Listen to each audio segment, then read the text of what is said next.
house, things began to happen to me. With the enchanting Disney classic. When you're with Mary Poppins, suddenly you're in places you've never dreamed of. Starring Dick Van Dyke, master of the Cockney accent. Well, now there must be some mistake. Too serious about comedy. Pumping up steam for a historical rematch now on BBC Two. Timewatch pits Stephenson's Rocket against its rivals. May the best engine win.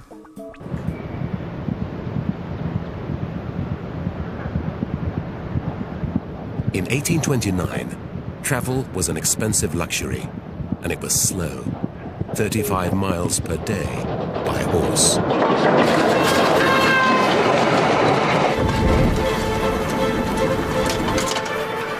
Then came Stephenson's Rocket. At 35 miles per hour, it was the fastest thing on Earth. In Georgian Britain, it was like breaking the sound barrier. It really is flying, and it is impossible to divest yourself of the notion of instant death to all upon the least accident happening.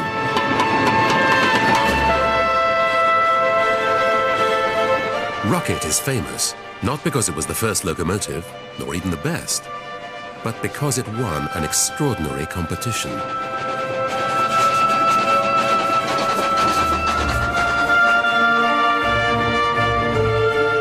The world's first intercity railway was under construction between Liverpool and Manchester. The competition was to find the fastest locomotive on the market. Thousands turned up to see the amazing new machines. The stakes were high, a £500 prize and a place in railway history. Rocket won, but only by default. Neither of the rivals completed the course due to faulty parts, and there was no second chance. It was bad luck, said the railway company. It was a fix, said others. There were allegations of unfairness, vested interest, conspiracy.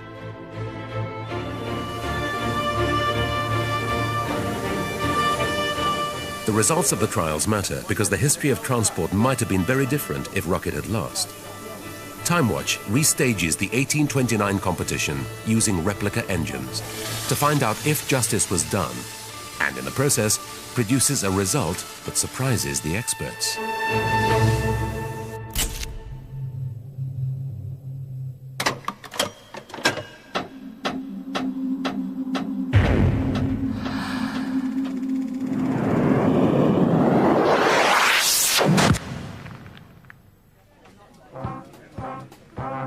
Ladies and gentlemen, it gives me the very greatest pleasure to say that the Rainhill trials of 2002 are now formally open. The most hotly tipped of Rocket's two rivals was an engine called Novelty. To modern eyes, it looks very little like a steam engine. But to the public of 1829, it was an elegant, magical machine, no more strange than any other. The leading engineering journal of the day was convinced it was a winner. The Novelty is the sort of engine that would be found best adapted to the purposes of the railway. Its designers were the Swede John Ericsson and his British partner John Braithwaite. They heard about the competition by chance. With little time to build and still less to test, it was hardly surprising that a part broke during the trials. But since we got a second chance, we'd love to change history. Thank you very much. The other rival was Sans-Pareil, a big, powerful locomotive. It made an excellent start in the trials, going faster than Rocket for many miles. We're inclined to think that the Sans-Pareil is at least as good an engine as the Rocket. After its failure, its designer Timothy Hackworth was distraught. He blamed Stephenson for having made the faulty part, so causing his downfall. Thank you. Timothy Hackworth's engine from Shildon. Probably the only serious contender in the competition. Thank you. Rocket is an icon of the Industrial Revolution, George Stephenson revered as the father of the modern railway, and it all goes back to the Rainhill trials. But Stephenson may have had an unfair advantage over his rivals. He was employed by the railway company, and he also owned the factory which made Rocket. If Rocket doesn't win, we will not have jobs to go back to. Thank you very much.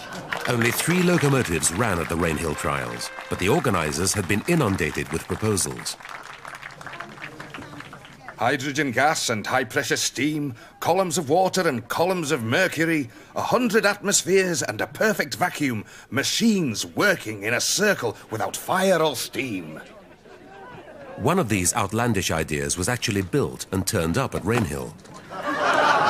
I think that's what they did in 1829. I think they all laughed. But the man who made it was really very serious. It broke all the competition rules, the only steam coming out of the horse's nostrils. I'm not quite sure about the height and position of its exhaust pipe. Yeah, don't ever complain about covered in soot and steam travelling behind this one. Cyclopede was a provocative statement about horsepower, entered by Thomas Brandreth, a man deeply opposed to steam. It managed 5 miles per hour with 50 people clinging on. Needless to say, it was disqualified. Those who clung on to horsepower had already lost the argument. Britain needed a transport revolution, and all because of one small plant: cotton.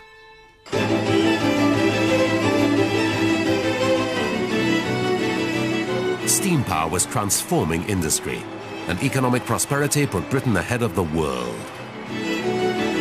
Conditions were right for an industrial revolution, with a mobile labor force, ready investors, and technological genius. Foreign trade was booming, and imports grew astronomically, especially cotton.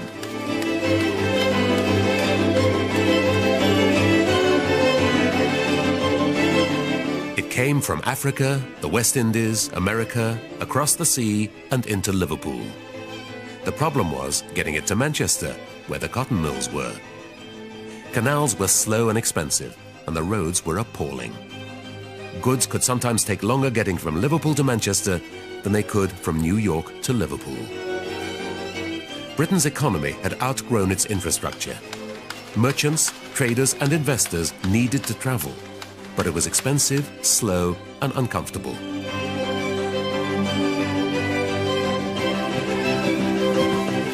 The stagecoach from London to Manchester cost 4 months' wages for a labourer. Then there was the weather, the potholes, and the danger of being robbed by highwaymen. Britain desperately needed a radical transport solution, and it came from one of the forgotten names of railway history, William James. The wealthy civil engineer owned collieries, and in them lay the solution. Mines and quarries were the only places which used rails. It was easier for the horses to pull the heavy loads. Collieries had also been the first places to use steam power, huge stationary engines for pumping water, and more recently, pulling wagons with ropes. James was the first person to realize that these primitive systems could be transformed into an intercity railway.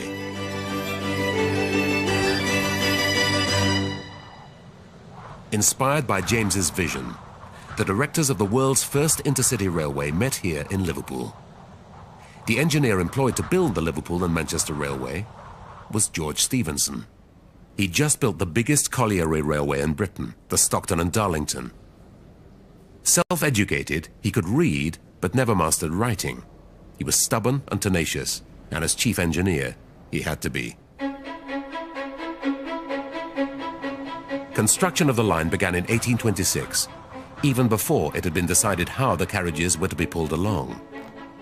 It was engineering on a scale never before attempted.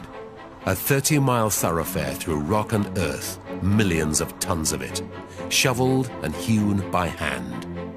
Many lives were lost, some falling from great heights, others buried alive.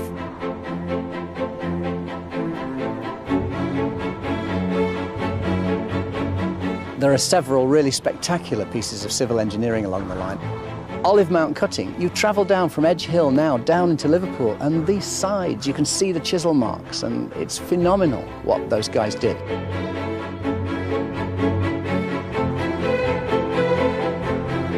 The obstacles were daunting. 4 vast tunnels, 63 bridges, 13 miles of cuttings and mounds, the world's first railway viaduct, with an astounding 9 arches spanning the Sankey Valley. And the greatest feat of all, a 5-mile embankment over Chat Moss, an oozing black peat bog. The labourers had to strap planks of wood to their feet to prevent themselves sinking without trace. George Stephenson was a very stubborn man. You know, he was, the answer's yes, now what's the question? And he set to and put all that wood brush into the bog until he was able to float the railway across the top. Watch a train passing through. You can see the railway deflecting 4 or 5 inches as the train goes over it. The whole railway's floating, just how Stephenson did it. It was now 1829, and the board of directors still hadn't made up their minds about how to pull the carriages. George Stephenson pushed very, very strongly indeed for the use of steam locomotives. But they were still very unreliable at that time. All the experience that they had was on mineral railways, slow speed, always breaking down, a lot of problems. Locomotives had been invented in 1801 by another forgotten hero of railway history, the Cornishman Richard Trevithick. His work was developed by a handful of colliery engineers in the northeast, but none of the locomotives went faster than a horse.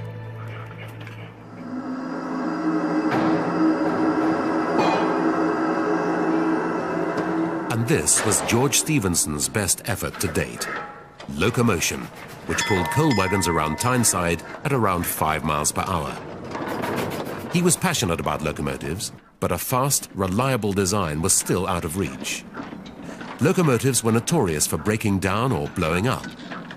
He and his son Robert insisted they could turn this into the kind of locomotive the world's first railway needed, but they were running out of time. The directors of the Liverpool and Manchester Railway were, of course, risking a great deal of money, and they needed to be reassured that their money was being well spent.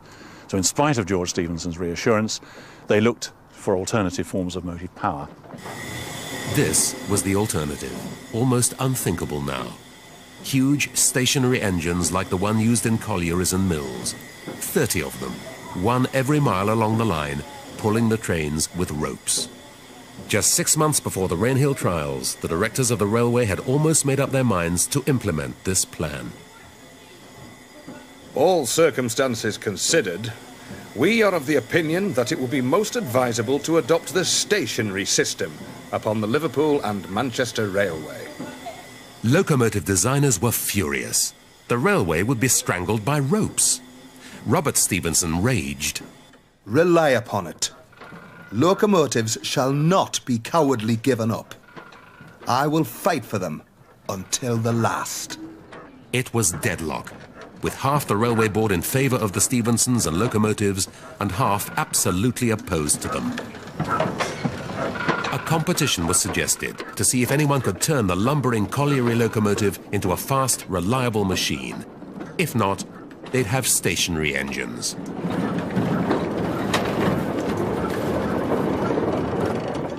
George Stephenson was not only pushing very strongly for the steam locomotive, but he was also saying that the best locomotives came from the factory that he and his son Robert had in Newcastle upon Tyne. We could see that as a direct conflict of interest. And so the Rainhill trials were born to provide the opportunity for other people around the country to demonstrate that perhaps they could come up with a design of locomotive that just possibly was better than the one that George Stephenson was pushing for.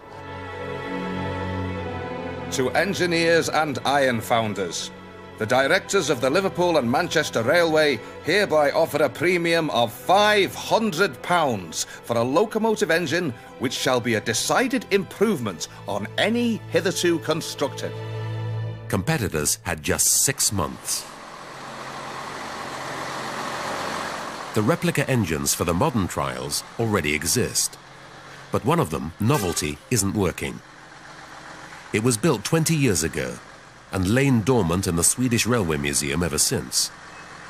It's been shipped over to Britain to see if it can be brought back to life at the National Railway Museum in York, the home of the replica Rocket.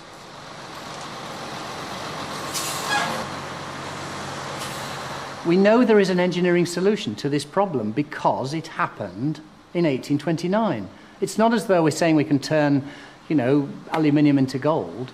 Something has been done before that works, and all we have to do is to get this machine to match the original novelty. In 1829, Novelty's designer John Ericsson heard about the competition by chance only 2 months before, and it's a tight deadline for the workshop now. We've got repairs to do on the boiler. There's a lot of work to do, a lot of testing to do. But in a way, that's okay, because the original one, the original Novelty, they only had 7 weeks to get the thing together. And that was from the drawings, you know, so I really empathise with the guy, with Ericsson. And I can see the problems that he would have, tremendous problems. Within a week, it's been stripped down to the chassis, with all its innards laid out on the workshop floor. And the boiler inspector is here. By law, every steam engine must have a boiler certificate.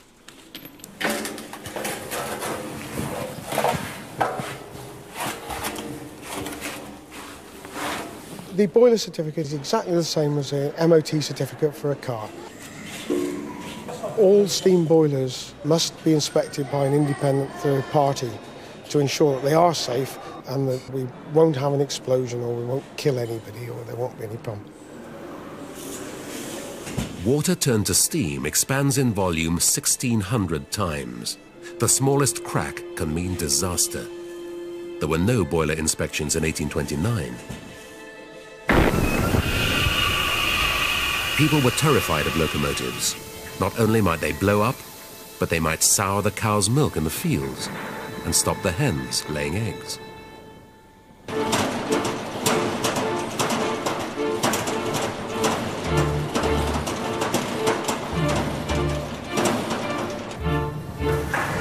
After 5 weeks of intense work, Novelty is ready to be tested.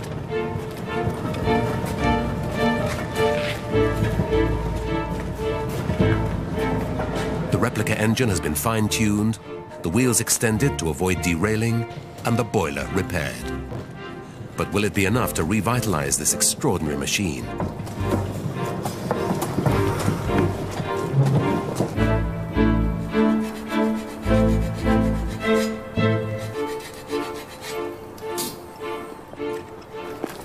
Smoke at the top, yeah. Novelty has a very unusual boiler. The fire is lit at the bottom and the fuel goes in at the top. The problem here is that you can't see the fire, which is a nightmare for any fireman, however competent, because you're firing, and imagine, you know, you're firing an imaginary fire, and you can't see what you're doing. What you really want is, you know, a TV camera and a monitor showing what's happening in the fire, and then it would be quite simple. The fire started well, and the pressure began to rise to the magic number, 50 pounds per square inch. Then they hit a problem, a leak. Traditional boilers take up when they get hot because of the way they're made. This isn't made like a traditional boiler, so it's doing odd things. And it gets down to this thing of there's nothing else like it. There's very few engines of this design in service, and there's nothing quite like this one. The worrying thing is it's doing it now, just when it's got up to pressure. Working on a boiler in steam is normal but dodgy. Do you agree? Yep. But as long as we do it carefully. What pressure have we got? It's dropped to 48. Lovely. Be all right. Now the one nearest the leak.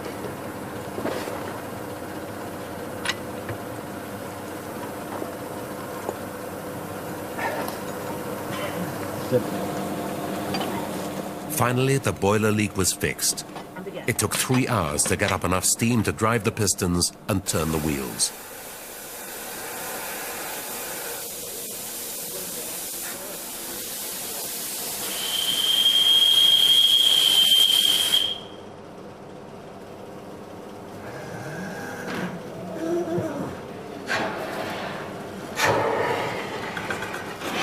It's almost 200 years since the British railways have seen anything like this.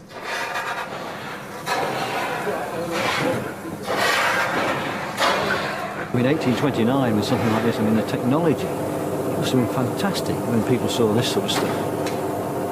You know, you've got to transport yourself back in. I mean, we look at, souped-up motor cars and modern traction. But in 1829, this must have been really something. I think it might go faster than Rocket. Well, it did on the day, didn't it?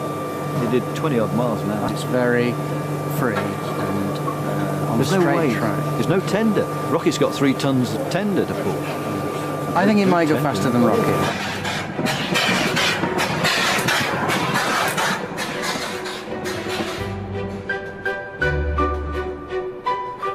The restaged Rainhill trials are taking place at Carrog on the Llangollen Railway in North Wales.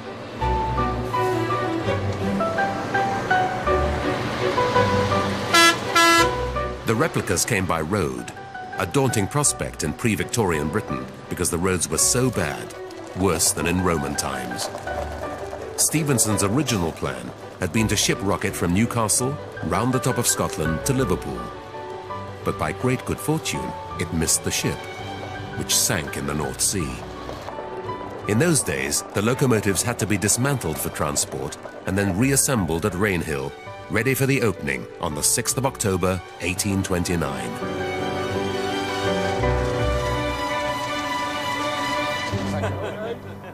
The first task at Llangollen is for the judges to brief the crews. There are 2 objectives. One is to try and do today what they did not achieve in 1829. In 1829, Rocket won, but it won by default because the other 2 didn't finish. That's the number 1. Number 2 is we're all going to have one heck of a good time. It's going to be great fun.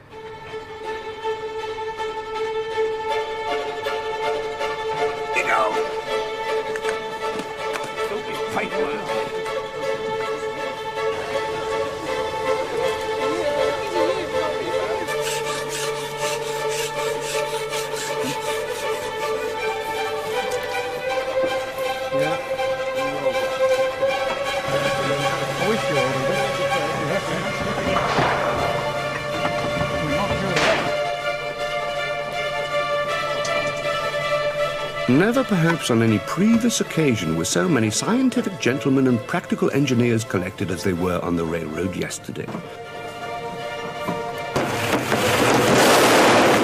The interesting and important nature of the experiments to be tried had drawn them from all parts of the kingdom to be present at the contest of locomotive carriages.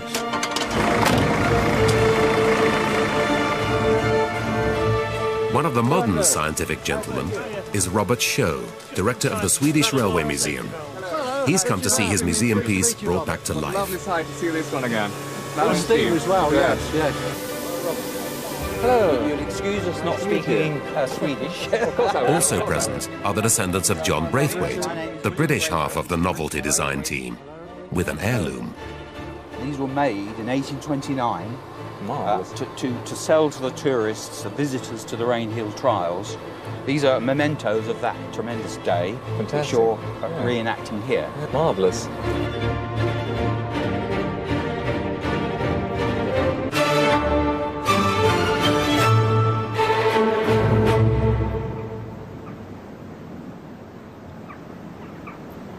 It's a real opportunity to try out things which didn't happen in 1829. Unlike the other 2 engines, Sans-Pareil didn't do a demonstration run to show off to the crowd how fast it could go. So the modern judges decided to put the replica engine to the test. Much to everyone's surprise, the replica engine did almost 30 miles per hour. If Sans-Pareil had done this in 1829, the Stephensons would have had sleepless nights.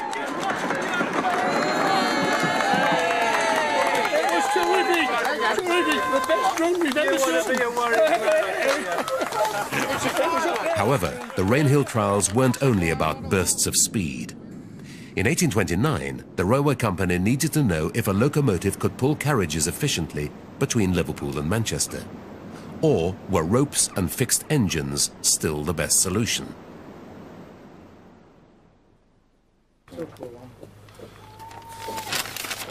expected. It's 5:30 in the morning on the first day of the restaged trials, and the replica novelty crew is preparing to try and change history. The engine's in good shape, but the biggest headache is still the top-loading fire. Very, very difficult. It's guesswork. I've just got to guess what's down there and hope for the best.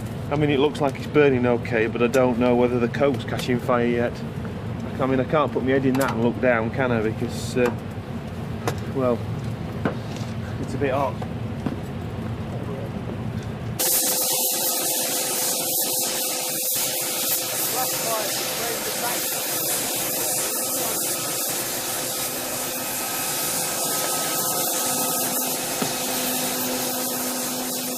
The trials are organized just as they were in 1829. The fuel and water is meticulously measured so the judges can calculate efficiency. Each engine must pull 3 times its own weight at not less than 10 miles per hour over the equivalent of a return journey between Liverpool and Manchester, 30 miles each way. When the original trials were run, there wasn't a 30-mile stretch of track in existence. So then and now, it's a series of return runs up and down a 1.5-mile track. Over the next 3 days, the replicas will compete to see if Rocket would still have won in 1829 if the rival engines hadn't been withdrawn. When Novelty appeared at Rainhill, it ran unloaded at 28 miles per hour. It was said Robert Stephenson's jaw dropped when he saw it fly by.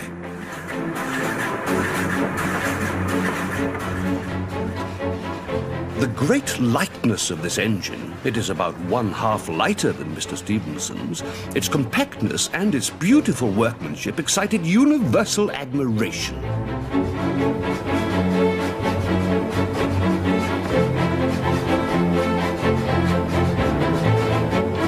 This was our best performance so far. Tremendous start. Nice. Terrific.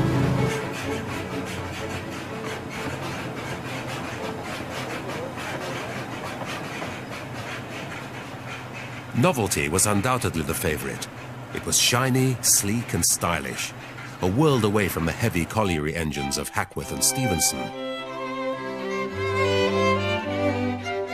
Its supporters thought it could set the pattern for the new railways.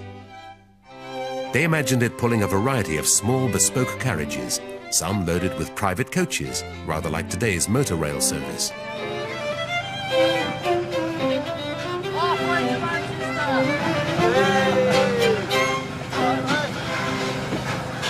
In 1829, Novelty's water pump failed within 5 miles. The replica has already gone 3 times as far. But there's an unexpected problem, something not recorded in the history books. The top-loading fire is proving hazardous.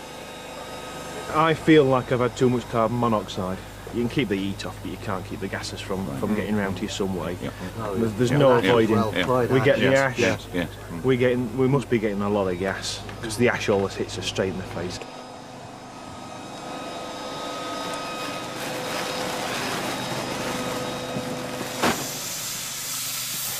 The crew soon recovers and is ready to continue. The Rocket crew is keeping a close eye on their rival. That was a pretty good pit stop, I think. Yeah, yeah. About 5 or 6 minutes. Out in the centre. Water, oil. Yeah. But the efficiency of it's quite good, you see, and this is all about efficiency, and they've only taken on, you know, a few bags of coal. That surprised me.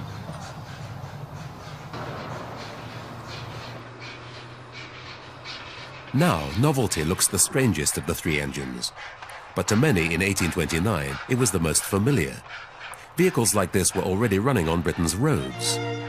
A neglected part of transport history, steam coach services ran briefly in the 1820s until the appalling roads put paid to the experiment.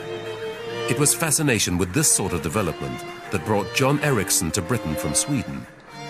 He and John Braithwaite produced fire engines. They were horse-drawn vehicles, and the steam engine was used to pump water to put out fires.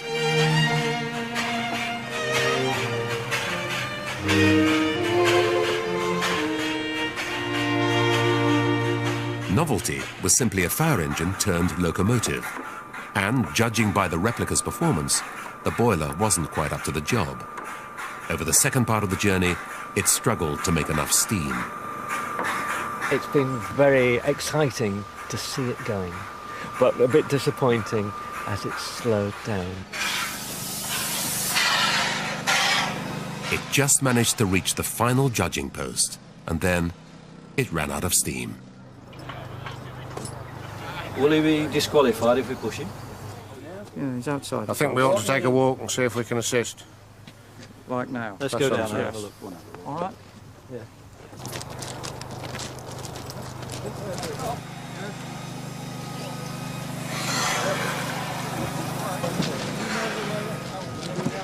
I feel like I've pushed it all the bloody way. I think I've had too much fume in my face as well.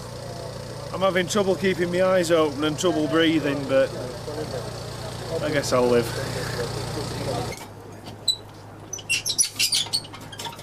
Andrew and Dave are finding out why Novelty ran out of steam. It's clinker, molten ash which sets solid and stifles the fire if it's not removed. That's why my fire died. Novelty's design didn't allow for clinker removal during the journey. The problem is now, if you did that halfway through, you could never get your grate back in. It's red hot. 2 hours wait, isn't it? And you can't quench it because it would crack. Might as well stop now while we're in the station. Yeah, I think the circumstances are dictating the decision for you. I think we've proved once and for all why there are only ever 3 engines like this, and there are a dozen engines like that, and every other one looked like Rocket. Right. Yes, I think that's absolutely right. Yep. Yeah. Don't ask me to do it again. In 1829, the Liverpool and Manchester directors were sufficiently impressed to order 2 larger engines like Novelty. But far from pulling small bespoke carriages with upmarket passengers, they were relegated to pulling coal.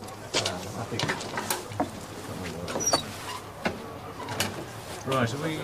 Now the judges can begin to analyse the results. I think we got as far as... Early indications are that Novelty was surprisingly efficient, with little coke used, but overall its performance was marred by its peculiar boiler design. 32, 35... 16, 32.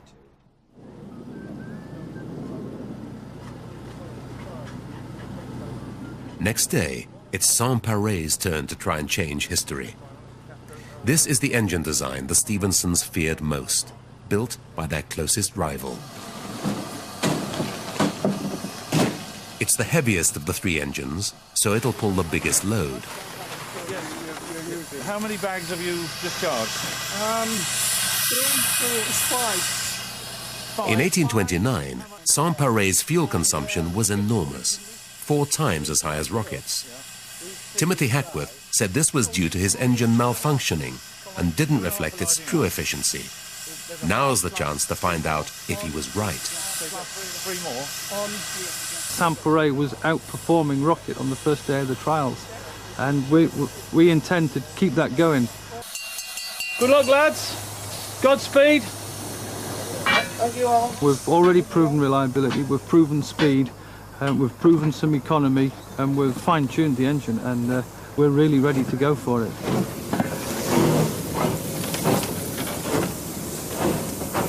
35 miles. It was soon manifest that a very powerful competitor had entered the field. For 2 hours, the Sans-Pareil kept going with great regularity. It went occasionally, when at its utmost speed, a mile in 4 minutes 10 seconds. 13 miles an hour, 36 pounds on a boiler, quarter, side gauge, car class. Everything's going nice and sweetly.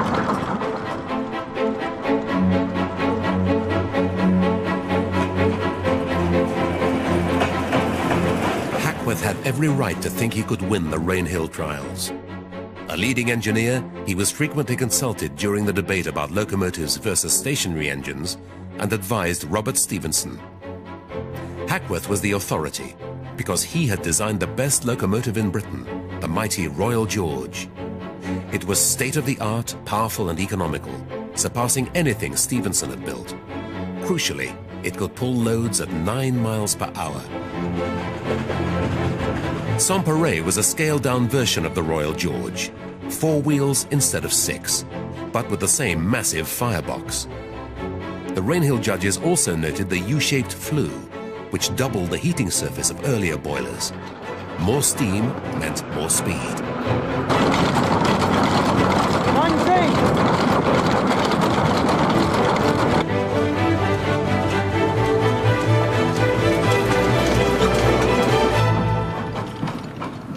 They've now gone further than the original Sans-Pareil, and nothing has gone wrong. Jane Hackworth Young has arrived to celebrate her great-great-grandfather's locomotive.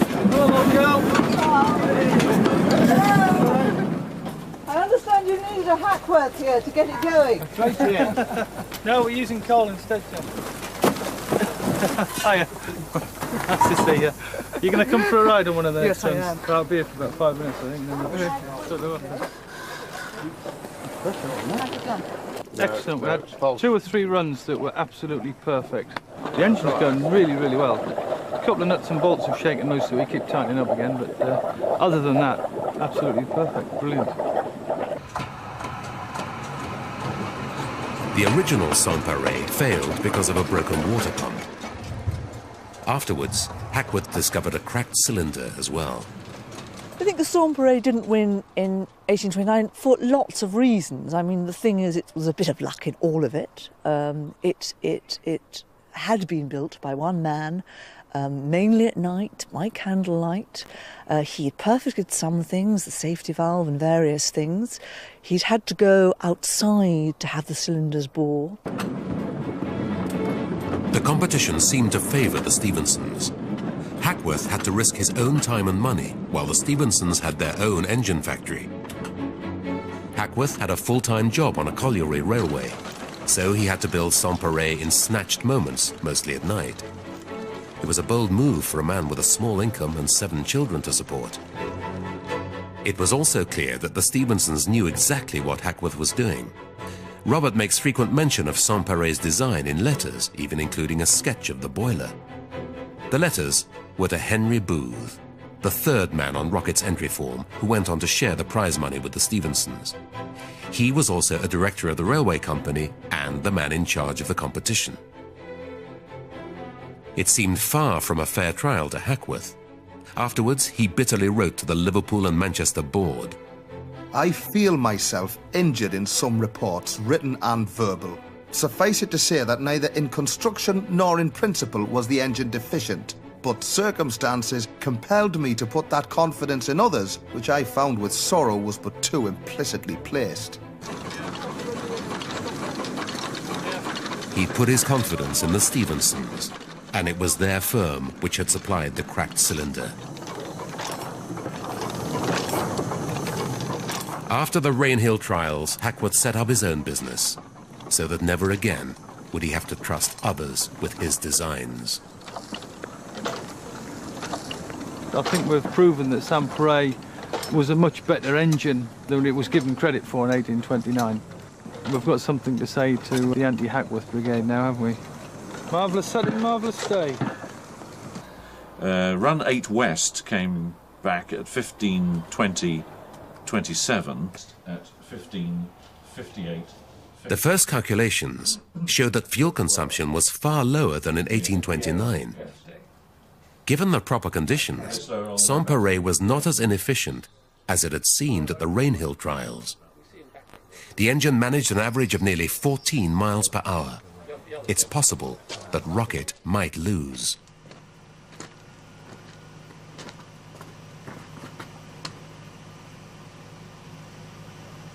When the Rainhill judges inspected Rocket, they found a type of boiler they'd never seen before. Instead of a single element like Novelty or a U-shape like Sans-Pareil, it had many tubes running from the back of the firebox through the water. The judges didn't know it, but they were looking at the future. I don't think anybody would have realised the significance of it. It's only when you look at the size of a tube for Saint-Péret's boiler, and then you think of the 30 smaller tubes and open them out into flat sheets, that you suddenly realise you've got 5 times the surface of flame to water. So I think it's probable that not even Stephenson realised how significant it was going to be. The flames are vigorously sucked through by the draft of the fire. It was the breakthrough locomotive design needed for reliable steam production and high speed. Although history has credited George Stephenson with designing Rocket, it was his son Robert who transformed the cart-horse colliery engine into a racehorse. But it wasn't either who thought of using the multi-tubular boiler. It was their partner Henry Booth, the man running the competition.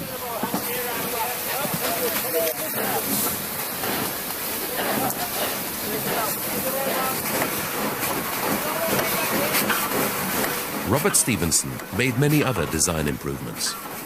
He wanted it to look elegant and light, and he made efficient use of the exhaust steam. As each billow of steam goes up the chimney, it's like a cork coming out of a bottle, and it pulls the gases from the fire through and bringing the fire to life.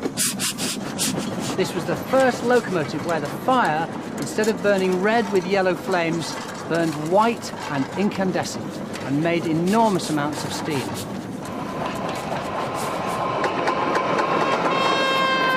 It was the moon landing of its day.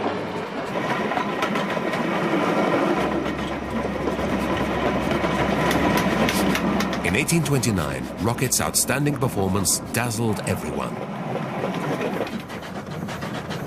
Advanced though it was, it hadn't overcome all the problems of locomotives, as the replica crew found out. After 30 miles, the engine was down to half speed. Dave's just come back and said we're clinkering up, so what he's got to do is to grate the clinker up into small enough pieces that will go down through the bars, and then we recover it. The clinker's so bad, they have to go back to the station and sort it out.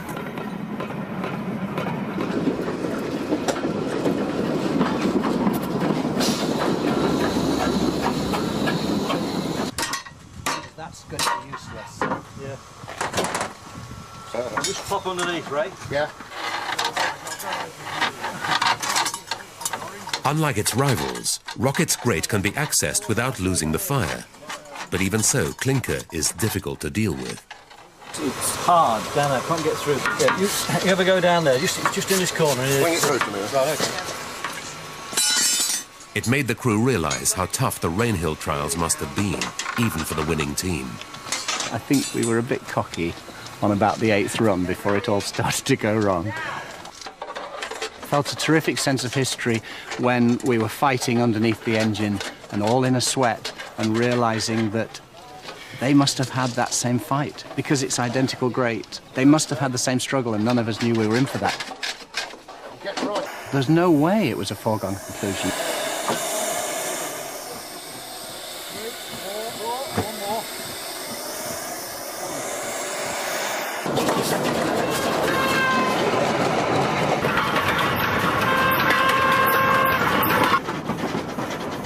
The Stephensons had invented the first modern steam engine, but it was still just a prototype.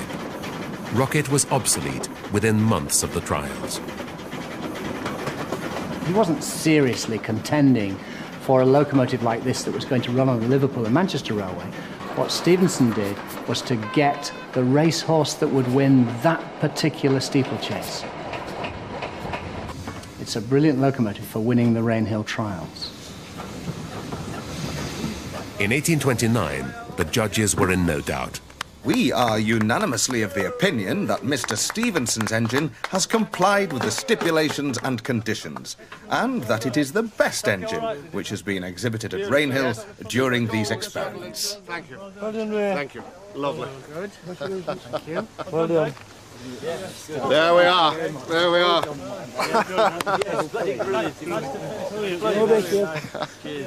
Half a glass of water, 40 pounds of steam.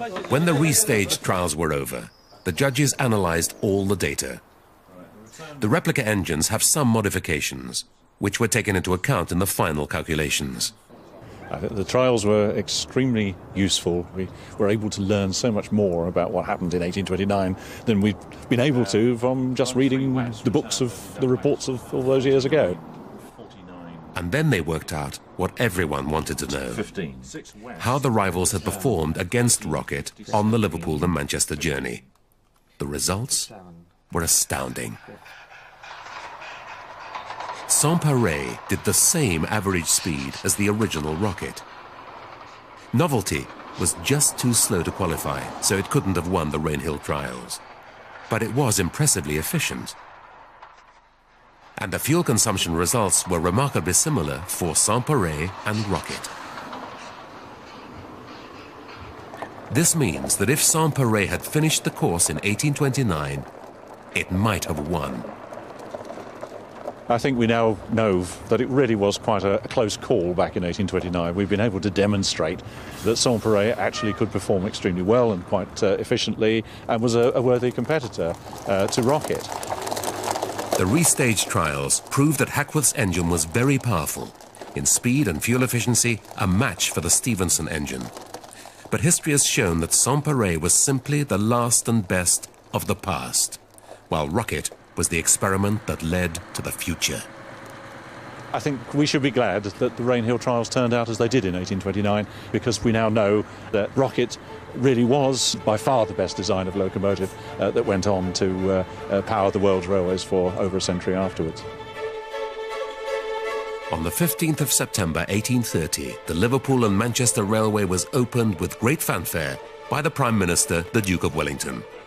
A year on from Rainhill, Robert Stephenson's new improved locomotives made Rocket look like an outdated relic. The engines pulled thousands of people on the new 2-hour service, half the time it would have taken by horse and at half the price. This huge leap forward was only possible because Rocket won the Rainhill trials. It was a lucky break for history that the original Sans-Pareil broke down. The experiments at Liverpool will give a greater impulse to civilization than was ever received from any single cause. They may be said to have furnished man with wings. It is no exaggeration to say that the introduction of steam carriages on railways places us upon the verge of a new era, a social revolution of which imagination cannot picture the ultimate effects.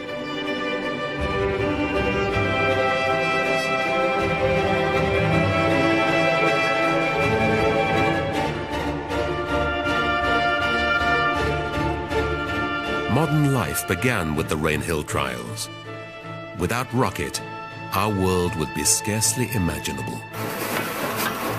This snorting little animal, which I felt rather inclined to pat, was then harnessed to our carriage.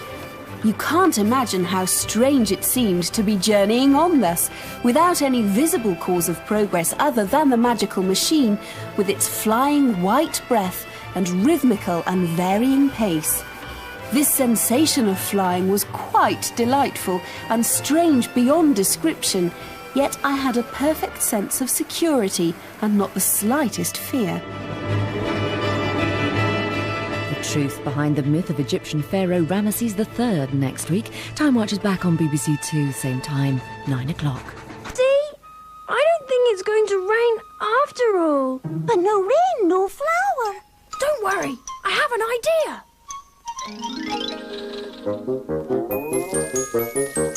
Oh, I just love the sound of rain. Yes, me too. Spider, look! Come on, little flower. You can do it. I know you can.